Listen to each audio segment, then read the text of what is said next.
Hello, everyone, and thank you for joining us for our Classics Revisited webinar. We are so happy to be continuing this great conversation and providing a work break with more great titles of our world. I'm going to just give everybody a couple of moments to come on in, and then we'll get going.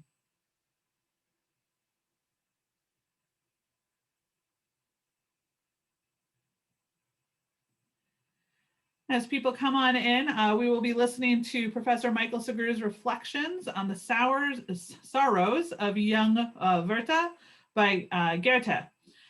We're going to give everyone, once again, a few more moments to log in and get settled. While we do that, please set that chat panel to make sure you're sharing with all attendees and panelists so that everybody can see any comments you might make or any questions you may have. And let us know where you're joining from today. We love to see where everybody is coming from, and we'd love to hear from you too. Published in 1774, Goethe's The Sorrows of Young Werther is the introduction to Romanticism and highlights the perils of strong emotions and the powers of the human experience. It is a very interesting novel, a very short novel, but opens up a lot of questions about human experience and emotions and how people deal with them.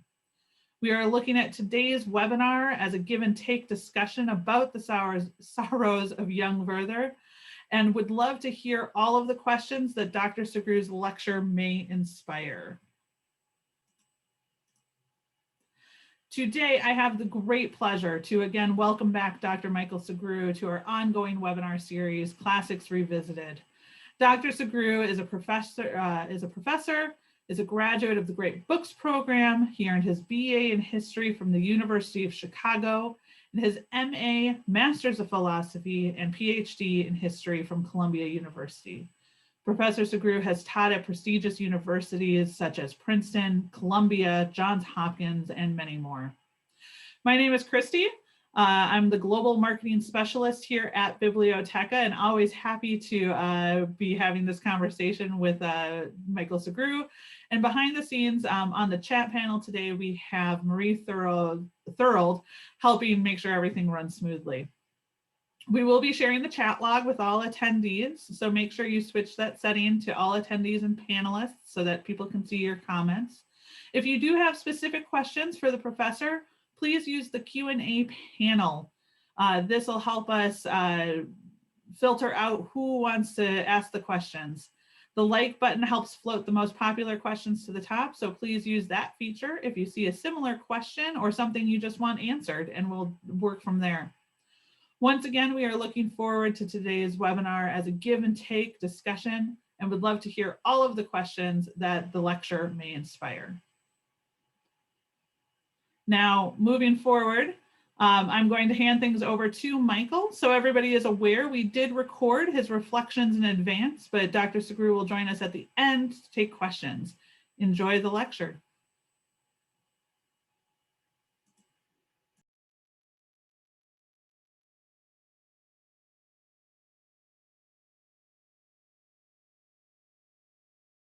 Goethe is one of the greatest figures in Western literary history, and he is central to German literature and German culture in the way that Shakespeare dominates Anglophone culture.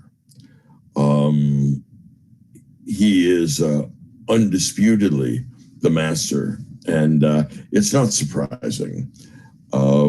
He was an active politician. He served as a minister of state in Weimar. He was a poet and a philosopher and a scientist. He was a dramatist.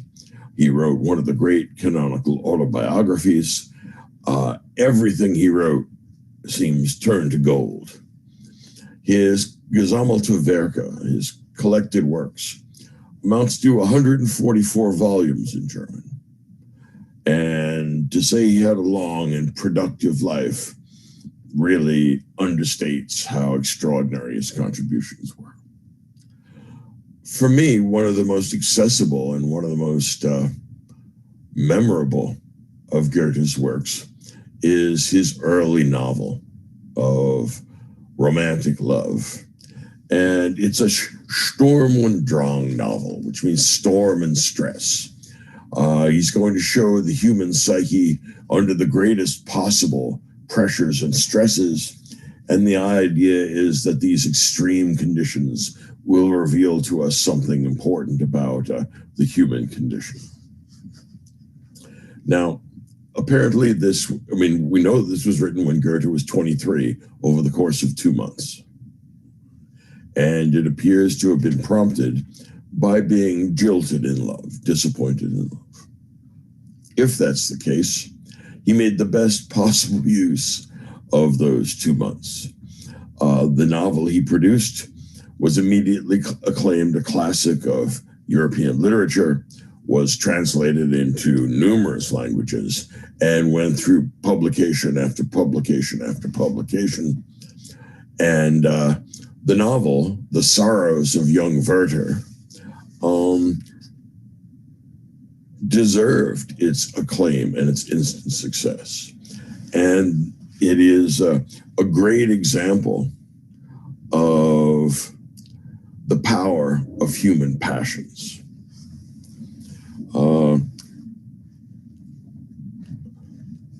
It's also worth noting that Romanticism, which Goethe is founding here, because this is one of the most important early texts of Romanticism,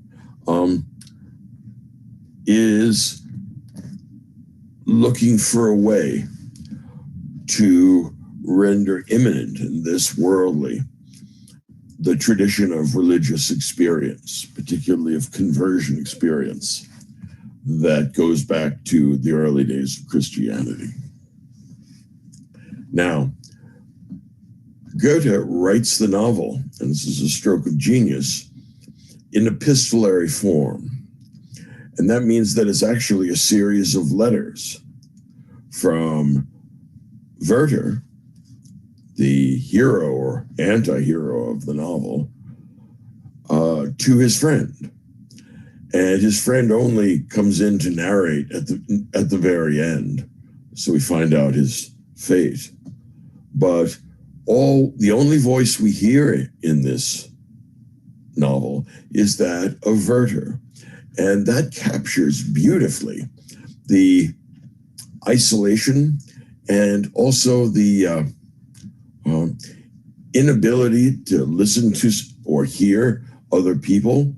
That's so often the case with people who are in love and subject to very powerful, passionate impulses. So it's hard, or perhaps vain, to talk to someone and try and reason with someone that's in love. And it's true of other people, and perhaps it's true of ourselves as well. In an epistolary novel, Goethe is giving us only one voice and only one perspective. And what's fascinating about the novels, about these letters, and there are many fascinating things, but what we see is the gradual descent from love to madness. And this is a shocking but graded breakdown. And initially, Werther seems like a happy, if romantic, young man. He is reluctant to give up his studies. He loves natural things. He loves trees and children and peasants, like any good romantic hero. He loves Homer. He loves Ossian, the pseudo epic or poet of the Celts. What he loves is things that are natural, primitive, wholesome. He dislikes bourgeois prudence. He dislikes calculation. He dislikes rationality itself sometimes. And he is then an excellent example of a new kind of hero, not a hero of rationality like Robinson Crusoe. He's going to be a hero of emotion. His emotions are as profound as is possible, and his despair turns out to be terminal. So this is a very powerful and wrenching short novel, executed with the greatest literary style. I mean, it's so beautifully written, it carries you along. The frenzy of love is communicated very well. And the connection between Romanticism and religion becomes very clear. Okay, in the beginning, we see natural, happy Werther reading his Greek Homer, enjoying trees and other romantic pleasures. He is invited to a ball, and they're going to pick up one of the local girls, and he is told before he meets the local girl, whose name is Charlotte or Lotta, not to fall in love with her because she is already betrothed to another man. Now, because this happens in the first few pages of the novel, we know that he has to fall in love with the girl immediately and powerfully and uncontrollably, which is exactly what happens. And the initial scene in which he falls in love, from love at first sight, is worth thinking about. Lotta's mother has died. She's the eldest daughter, and she is loved by all her brothers and sisters, who she takes care of. And when Goethe comes with the coach and his friend to pick her up to go to the ball, she's cutting bread and handing it out to the children, who all look up at her adoringly. Werther is smitten, his heart is taken away, and he is completely transformed. He can worship nothing but her. That's actually the term he uses. She becomes an idol to him. Now, it's worth noting the symbolism here. She could be doing anything, right? She could be calling out for pizza, but she's not. The reason why she's cutting bread and handing it out is because the bread is the Eucharist and she's feminine Jesus. This is a conversion experience. That's what romantic falling in love is. It's a secularized version of the conversion experience. So he's met a new this worldly god, or goddess in this case. And of course, no one can withstand the force of a goddess. He falls deeply and uncontrollably in love, but she has become betrothed to another. She gets a chance to meet the other. And this is, again, a brilliantly written scene. The husband-to-be of Lotta is named Albert, and he is the quintessence, the concentrated version of unimaginative bourgeois calculation. He has no powerful feelings, no real emotions in Werther's view, and it in some ways seems always to be the case in unrequited love, that you can't help but think that whoever your unrequited love is with, that person is just the most profoundly distasteful you can imagine. So romantic Werther and practical prosaic Albert are the two far poles of men and their emotional lives. One very controlled, the other completely tempestuous. So because he cannot cope with the fact that Albert is going to have Lotta, he leaves, takes work for an ambassador. He goes to work at court, and he becomes a kind of general assistant. And he at first likes his job and likes his boss, but eventually he becomes cross and tired and critical and does not appreciate his situation at all. Eventually, he overstays and is present when other aristocrats, genuine aristocrats, are present, and they toss him out of polite society because he is not a Junker, an aristocrat. This crushes Werther and makes him feel utterly alienated from society. So, not knowing which way to go, he goes back to the little village of Walheim, and he sees Lotte again. And once again, he is immediately overwhelmed by his desire for her, which has a deeply spiritual element as well as a carnal element. And he breaks down and embraces her and kisses her, and she pushes him away, saying, "Don't come back until Christmas. We can't do this." Lotte, on her part, was an ordinary common girl who was transformed in Werther's imagination into the most unique and idealized of women. This is characteristic of any young man falling in love. Werther is unable to accept the fact that his one love has rejected him. She, on the other hand, secretly loves him, but can't even admit that to herself, much less to her husband, Albert. She thinks about marrying him off, but then realizes that none of her friends are worthy of him, which is, again, a very strong way of suggesting that she is deeply in love with Werther, who could not be in a way. But on the other hand, she doesn't let herself know that. So here she is, Lotte, trapped by her feelings, trapped by her marriage, trapped by convention, but also trapped by Werther's madness. Werther thinks of no one and nothing but himself. Werther is much more in love with being in love than with Charlotte.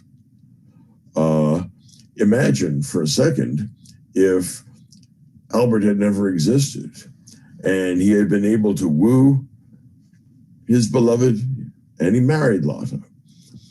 After 5 or 10 years, they may well still be in love, but it's not the same sort of love that Werther exhibits during the course of this novel. One of the funny facts about human life is that people never love the same way twice. And Werther, whose love is akin to madness and leads to self-destruction, is the most powerful kind of lover, in the sense that he is fully and completely committed. His inability to have Lotte is driving him mad. So he sends a message to Albert and Lotte, requesting of her husband, Albert, the use of his dueling pistols, saying in the note that he intends to go on a journey. Now, Lotte gets this note, and she has a powerful certainty that Werther is suicidal. But what can she say to her husband? How can she explain that Werther is suicidal over her? So, crushed internally, she says nothing. Albert, not suspecting anything, says good for him. You know, it's good to do some traveling. He gets the pistols and gives them to his wife, who gives them to the servant, who takes them back to Werther. Now, Werther is going to kill himself at midnight in a kind of black mass. The religious resonances within this kind of self-destructive Romanticism, this irrational or this focus on irrationality, are closely connected to religious enthusiasm. So Werther has supper, has a servant bring him a meal, and the meal is bread and wine. He eats his last supper, and then he writes a long, astonishingly self-indulgent letter to Lotte, saying, I'm killing myself now, but I don't want you to take it as any grand romantic gesture, because I'm so moved and so powerfully overwhelmed that madness means death for me. I take great pleasure in the thought that the last person to hold these pistols was you, because now I am going to blow my brains out. Please don't be upset. It's just something that's absolutely necessary. In other words, Werther is clearly crazy and in despair, but he doesn't think about anybody but himself. He is extraordinarily egocentric. It's his inability to break out of the prison of the ego that makes him impervious to any of the cures for his unrequited love. Now, at the stroke of midnight, he blows his brains out. This, of course, ought to be the end of the story, but it's not. This is a romantic novel, and we're only, I guess, 90 or 100 pages into this. So now we're going to have, I think, another 15 or 20 pages of Werther writhing around on the floor with a bullet in his brain, with a large bullet injury and brain all over the place and blood spatter. Well, he survives, even though he's in a terminal state. So he's writhing around for hours, and his servant comes to him in the morning, and then he goes and gets Lotte and Albert. He writhes around and bleeds and has brain injury until noon, right? So this was a very long, very extended, very unnecessarily gory a goodbye from Werther. And it also contains what I think is arguably the greatest understatement, the most perfect refusal to speak in the German language, or perhaps in any language. Just before Werther dies, there's one line in which it says, because Lotte and Albert come and see this spectacle of all the blood and brain and the letter saying, I'm glad, that you touched them and all this crazy stuff. Lotte and Albert come, and the final line describing Lotte is, of Lotte's despair or of Lotte's dismay, I will pass over in silence. And it's so perfectly, exquisitely done, because there's no set of words which could possibly capture how bad, how poignant, how pointed this scene is going to have to be for Lotte. And of course, because for Lotte, also for Albert, but in a very different way. The last paragraph is his burial. There are no clergymen attending. He is not given a Christian burial. Why?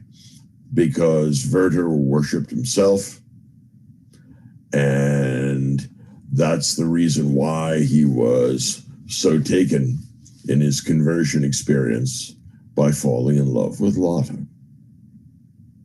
This is part of the avant-garde of Romanticism, along with Rousseau's first discourse on the arts and sciences. And each of these should be studied in a connected way, if you want to get a sense of what the beginnings of Romanticism look like. Thank you so much, Professor Sugrue.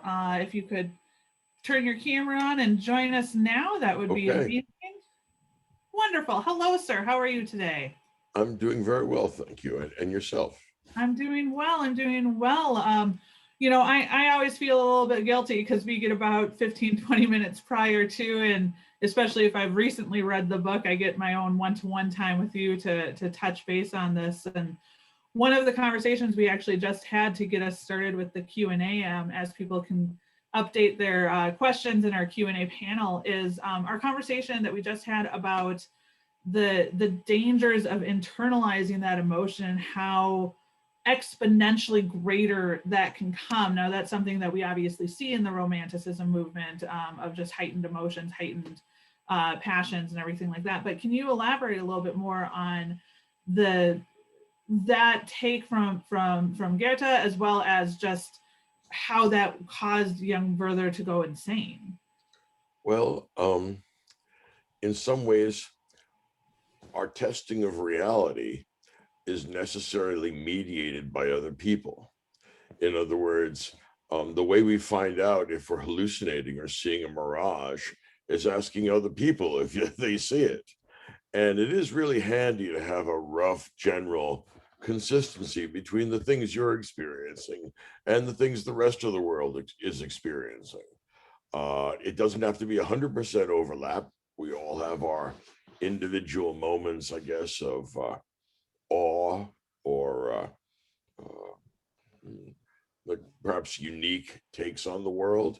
But for the most part, if you give up on other people's claims about the world, that's another way of defining madness, right? And just because people believe things intensely, it does not actually follow that those things or the beliefs that are connected to them have any reality.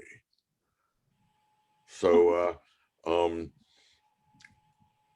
reality is something that it's easy to forsake in the transformative emotions of love. Most of us have had the experience of watching ourselves or one of our friends or one of our children fall in love with what we know is the wrong person, but there's no talking to them. Why? Because they're in love and they do not want to hear other voices. That's what makes an epistolary novel so perfect for this. 90% of the novel is just young Werther talking, and he doesn't really listen to anybody else. Interesting. So, I mean, like it is an idea of, you know, journaling or diary entry, where sometimes that allows you to release yourself from those emotions. But I know that like all of us have that same thought process of like you start thinking of something and you just can't let it go, and eventually it becomes exponentially greater than what the actual situation is. And clearly that's what happened here with young Werther's love and everything. We did get Obsession a question. feeds on itself. Yes. Oh, totally. And it's an interesting take that even in the, you know, late 18th century, you know, at the beginning of this movement, when this was published, that is definitely still part of the human experience and something that was definitely going on. Going off of that, you know, one of the articles that I came across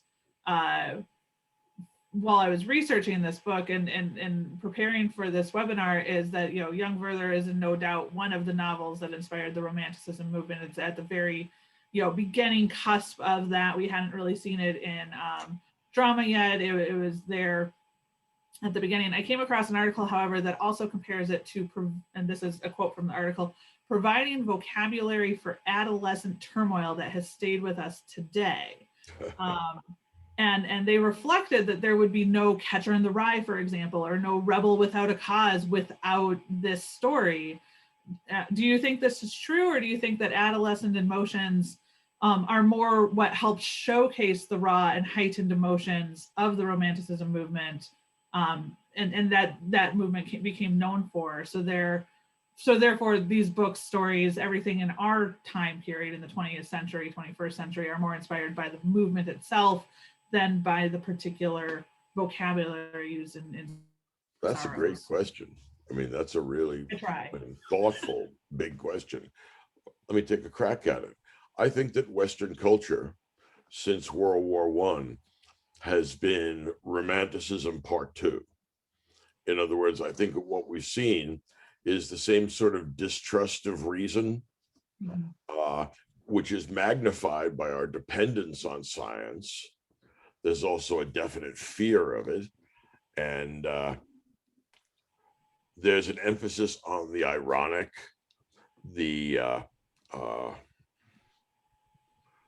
unusual, and the antinomian, where you make a law unto yourself. This was impressive when the Romantics thought it up because it looks like something new. Actually, I'm not so convinced that Romanticism is new. What I think it is the Reformation secularized. In other words, you used to have an encounter with God and you fall off your horse on the road to Damascus, and that changes everything. Like St. Augustine, tolle lege. Here, instead of having an encounter with God, you meet your beloved. And that is the secular analog of a conversion experience. And you are now encountering a this worldly God. It's like something out of Euripides, actually. But you see how, there's a definite religious undertone throughout Werther, Mhm. and it's connected to Catholic rituals. Mhm. That's not an accident. So I think that we jump from the Reformation to Romanticism, skipping the Enlightenment. And then the last half of the 19th century, I would call it a kind of second Enlightenment. It's an age of positivism and science and technology and, a whole bunch of really great mathematical and scientific discoveries like Maxwell's equations. After the First World War, we lost faith in science and reason, in my view. And as a result, you get ironic art like Dada. All right. And so what Dada is and what the theater of the absurd is leftover Romanticism reheated. Okay. You spoke numerous times about religious experience, and I had actually prepped a question that you've kind of just answered. And it's an interesting take on the sense of that Romanticism might be the secular version of, the religious movement and everything, because in the late 18th century, it was a time for many things, and definitely the church was still very present and very important in the European nations, especially, but it wasn't necessarily a time that a lot of people think of as religious movement. Religious movement was probably a couple centuries beforehand, the separation of the church, all of that. So, do you think Gerta is making a point with his comparisons to show that the human experience, no matter what it is, can be its own religious movement? Or is it just something that eventually in European literature especially, but in all literature, that religion in essence and one's beliefs eventually tie into that literature? Again, that's a real big question, but if you think of the tendency towards pantheism in writers like Wordsworth, all right, nature is friendly and numinous. It has not just natural properties, it likes us.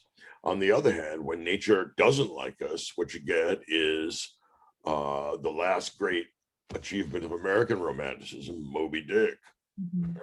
That's when nature goes crazy as people are crazy, and that's a very negative take on nature. But even there, it had Moby Dick has some of the qualities of a pagan idol, which is why Queequeg's interpretation and understanding of Moby Dick and the relation he has with Ahab is the center of the novel. I think that there's a religious element running through it. If you just think of something like Blake's Songs of Innocence and Experience, did he who made the lamb make thee? Yeah. Right, in the tiger. And yeah, it may not be a Christian account of God, but it has deeply religious undertones and valences, and it uses religious imagery, like when Werther has bread and wine for dinner before he kills himself. For sure. So yeah, I think that they're connected. My problem is that with 20th century American culture or Western culture, is that it's just leftovers again. Apart from new media like the film or like the internet, the content is kind of stale. All right. Okay. Romanticism needs to be shocking. Yeah, and heightened and that over emotion. Well, I don't want to, take up all of your time with my questions. We definitely have some coming in from the audience, which is amazing. Feel free to keep typing those questions into the Q&A panel. The first question I have from them is, everyone in the story sounds profoundly silly.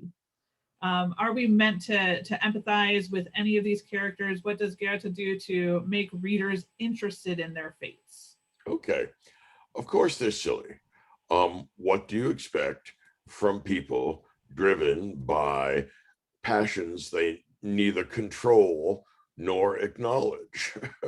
All of them are trying to say, oh, well, look, it's a good thing that I don't have that particular problem. Lotta's in denial. Albert would, if he had any wit, be in denial. Goethe or Werther is unable to control his passion, so he, tries various evasions. What was once an existential crisis is now grounds for medical intervention. Nowadays, Werther would be given meds. We would have to, well, no, we don't want to commit suicide. We're going to have to round off those feelings. And we're going to give him some pretty heavy prescriptions, probably Lotta as well. And probably Albert is so level-headed because he's already on them. Right? So, profoundly silly, yeah. Profoundly flawed, yeah. Different ways of dealing with the same problem in different ages. Now, would you say that that is something that is fairly consistent throughout the romantic movement? Because you're dealing with characters that definitely have that heightened human experience, that heightened emotions, that feel things, that see things, that well beyond. I mean, it's part of the exaggeration of the movement to show what life and the human experience can be. So with other novels or plays or poetry that's in that movement, would you say that it's a consistent question for how silly characters can get and if we should be empathizing with them or more learning from them? The line between the silly and the serious can be razor thin. And while love has its silly qualities, there's also a kind of drawing room drama that can be quite gripping. Stop and think about, say, the novels of Jane Austen. These are written while the Napoleonic Wars are going on. And yet you would never guess that some French general was trying to take over the world. Why? Because we're doing something much more serious here. People are getting married. All right. And so Elizabeth Barrett and Mr. Darcy are heroic characters, and they're tapping into something that is the affirmative, positive version of what Werther tapped into negatively. They managed to overcome the initial feelings of distress and find a way through. He couldn't. But they're both fighting the same battle, and it's a serious battle, quite as serious as Austerlitz. Right? So she's she's making a point in ignoring politics and war. Switching gears slightly, we have a question that I'm probably going to say one of these words incredibly wrong, so I apologize. Rudolf Steiner was a student and editor of the Goethe's works, and some consider Steiner's Anthropophagy, Goethe's Romanticism, come of age. Can you comment on that? Yeah, that would just be what I would regard as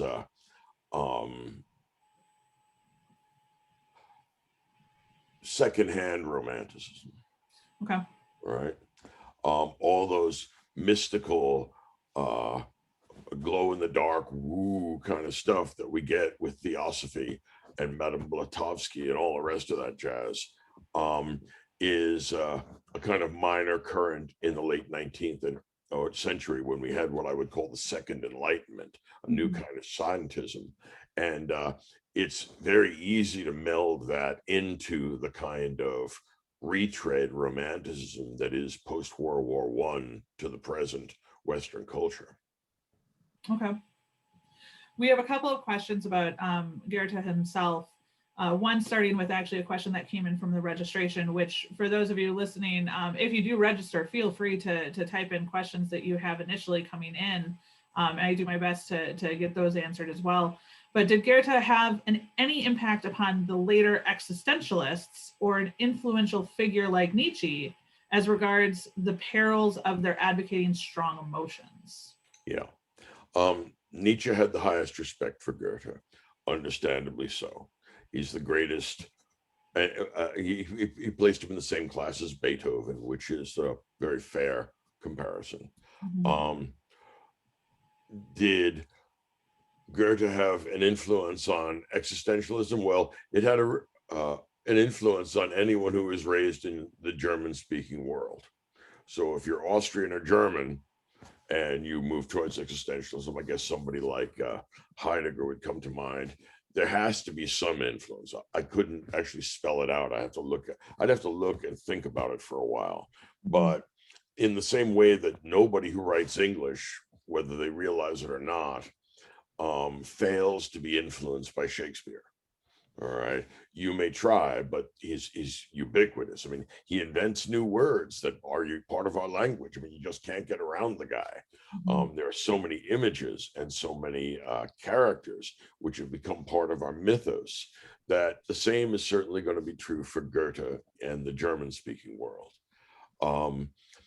I don't know that existentialists spent much time with Goethe because well, they were so self-absorbed for the most part that although they were people like Sartre were well read, they usually looked to themselves for their account of the world. It was highly personal, and that's what makes it Romanticism Redux.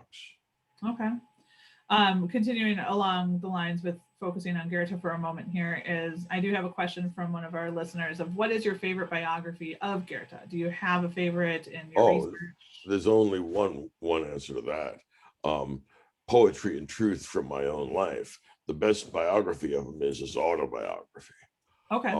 It's a commitment. I mean, but it is such an amazing reflection on a genius and his world that while I'm confident that you could learn useful and interesting things from any of the standard biographies, the autobiography of Goethe stands with, I would say, Augustine's Confessions. Oh, wow. As being one of the great ones in the genre. Okay. And then another question about Goethe himself is, as a librarian, if someone is looking to get into Goethe, which piece of work would you suggest to them? Oh, boy. There are so many nice choices. And it, to a great extent, depends on who you're talking to, right? When I was a teenager learning German, it had never occurred to me that you could write poetry in German. I mean, I could see how you could do economics or physics in German and be great at it. It's a perfect language for that. But I could see how you could write poetry in Latin, but not German. And then one day my teacher gave me a poem by Goethe, and it just shocked me. It was, I think it's called Roslein. and that means it's the diminutive form of rose, and the meter of it is so beautiful that you can immediately pick up the music inside it. It goes Roslein, Roslein, Roslein, Roslein von der Heide. Little rose, little rose, little rose, little rose, little rose from up in the heather. His poetry is amazingly good. In other words, it's in the same league as Shakespeare's sonnets, which is desperately great. Oh yeah. You could look at his autobiography, but I would start with most people with Werther. Okay. It's accessible, it's a 2-hour read, and hardly anyone doesn't have a strong opinion about it. And on that, one of the questions that I know tends to come in, so I just wrote it down myself, translations. Like The Sorrows of Johann Werther has been translated from the beginning. Like it was translated almost right away into multiple languages. Is there a particular translation, even if it's a translation because of the notes that are included with the translation, that you may suggest for someone who's looking at it? Well, I like the translation that I forget who made it, that's in that 12-volume Princeton, how can I put it, reduced collected works. In other words, his Gesammelte Werke is 144, and I don't know where to find it in there, but the translation into English in the Princeton volume is one of my favorites. So I would start there. Okay. Moving a little bit back into the novel itself, you and I managed to speak a little bit prior to this about the fact that it is considered factual that Goethe himself had an unrequited love that obviously did not end in suicide, but moved forward. We have a question here of, do you think that Goethe wrote this novel as a kind of catharsis for his own feelings at that time? Oh yeah, I mean, it's so obvious, so transparent. I mean, this is a young man's book. Nobody my age can generate, I mean, no matter what his literary abilities, could generate that kind of intensity. You have to be feeling the heat from this as you're doing it. So yeah, this was the most constructive and healing and brilliant catharsis you could possibly imagine. Most people, when they get jilted in love or hurt in love, and pretty much that's the human condition, almost nobody goes through life without ever experiencing that. We mope around for a couple of months and get nothing accomplished. We complain. He decides, why don't I write one of the great novels in the Western tradition? Now he's 24 years old. This is nice work if you can invent it. And immediately becomes a celebrated figure, and then goes on to become a statesman, a practical politician, a scientist, a dramatist, a novelist, a biographer, a travel writer. I mean, the number of things that he could do is in the same league, perhaps, as somebody like that's genuinely an intellectual great, like Plato. He has so astonishing varied in his talents that you almost can't go wrong where you start. But I think that the easily accessible thing like a novel is better, unless they really read German, in which case you might want to give them some of the poetry because it's amazing. Okay. We have a question here that I kind of chuckle at too, because it's something that went through my mind for sure when I saw publication dates. And it's from, I'm sitting here in Sudbury, Massachusetts, about 4 miles from the Rood Bridge where the American Revolution began on April 19, 1776. Werther was published in 1774. Is there a connection between those, or probably what was going on in the world at the time? French Revolution was only a few years away as well. Yeah. There's, as far as I know, no connection between revolutionary America and this novel. But that may just be the limitations of my knowledge. With regard to the French Revolution, it depends on what you see, how you view the French Revolution, right? It is arguably the high point, the kind of apogee of the Enlightenment. We are going to subject politics and the human world to the domain of reason, or to the force of reason, in the same way we recently have done this with the force of reason imposed upon nature. Okay. Now, the problem, of course, is that what this great rationality leads to is terror and mass murder, right? I mean, not just 40,000 to the guillotine, but in the surrounding provinces, well over 100,000 people get killed in the de-Christianization movement that's associated with the terror. So here we have what could be thought of as the apogee of reason. Also, you can think of it as the collapse of reason. All right. They went too far, and their hubris drove them to unreasonable butchery. So a lot of it hangs on what you think the French Revolution is. Now, the problem is it's both. It is the end of the Enlightenment. It's the high point of the Enlightenment, but it also is the low point of the Enlightenment because it shows that reason was oversold, right? Reason is a great thing, but it's not going to solve all the problems in human life. And so when it doesn't, people say, we won't get fooled again, like that Who song says. And that's what drives Romanticism.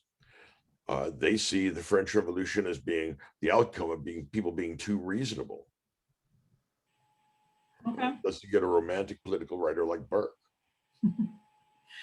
I have two questions here that kind of delve in a little bit more in depth in things that you've said. One is, so the hippie movement extended Romanticism, but could you re-explain your concept that Dada is an extension of Romanticism? Sure.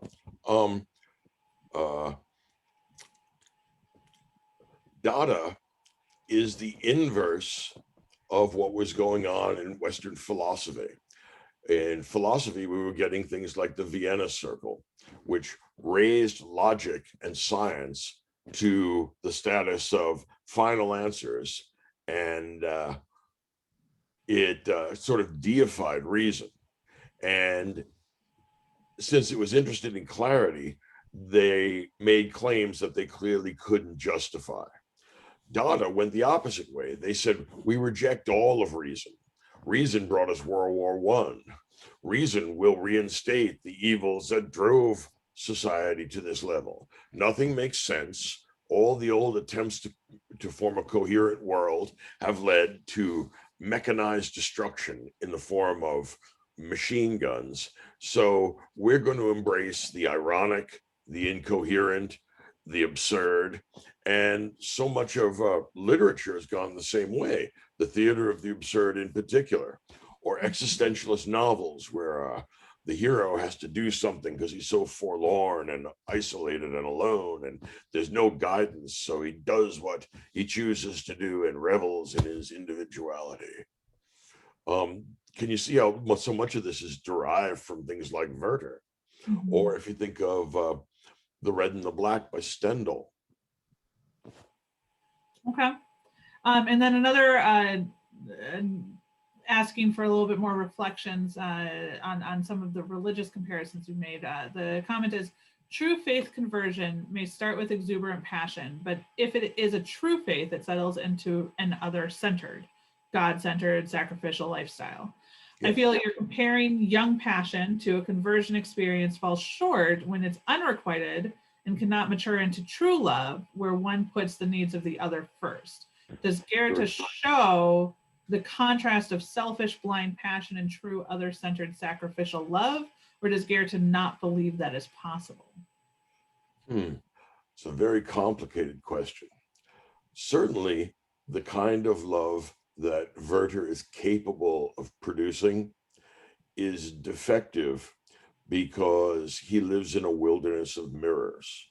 Wherever he goes, whatever he encounters, it's all a funhouse reflection of himself. All right.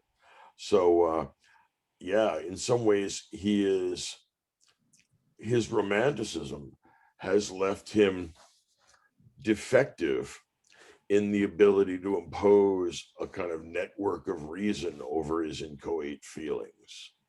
And one definition of mental illness or mental defect is the inability to connect feeling and fact. All right. And I'm inclined to think that you're right, that there are more than one kind of love. I think I said in the lecture that people never love the same way twice. His is a very immature adolescent love. There's no doubt about that. Because he killed himself, he never got a chance to develop the more reflective and perhaps more chastened version of love, where you can't always get what you want and it isn't always about you. It's part of the tragedy of suicide. And it definitely stops the path of that possible deep conversion. Yep. You start getting the enlightenment in there for the conversion factor, but maybe not becoming a true believer in the end or in the long run. You're right. If you're willing to kill yourself before you put someone else's needs before your own. The God he worships is him. Mm-hmm.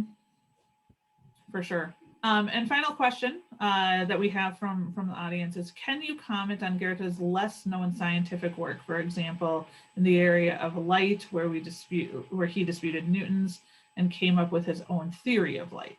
Yeah, he was a remarkable polymath. It's impossible to put him in a box. He could create literary works that are comparable to the greatest anywhere, Shakespeare or Aeschylus. I mean, truly great works. But didn't stop there. He was interested in a number of the natural sciences, the first of which was botany. Strangely enough, what he saw when he looked at plants, particularly in very well-tended gardens, is the regular geometric structure by which plants generate leaves. And no matter how the leaves vary, there is inevitably an internal geometry. So one of the things that he wanted to do was to write a book about the geometrical structure of plant growth, which shows you again what kind of a mind we have here. It's a remarkable idea. It's true too. In addition to that, he also spent a great deal of time thinking about and occasionally experimenting with light. He read Newton's Principia Mathematica and understood it, which immediately tells you what you're dealing with here. Well, no, I mean, many important German intellectuals did. Kant, roughly a contemporary, also read Newton's Principia and understood it and had the most profound effect on his moral philosophy. But in the case of Goethe, he looked at this and said, no, there's a problem with the theory of light here. Newton believes that that the various angles of refraction are what accounts for the difference in colors that we see in the spectrum. And in that respect, it's an extension of Pythagoras's project that he began when he heard different size hammers and found out that sound had numbers in it. Well, Newton looked at light and said, wow, light has numbers in it. That's what color is. Mm-hmm. Well, Goethe had objections to this account and needed to go back to the kind of raw data of color so that he could offer an alternative account that I must confess, I do not understand. I have not taken it that far, but it turns out not to have been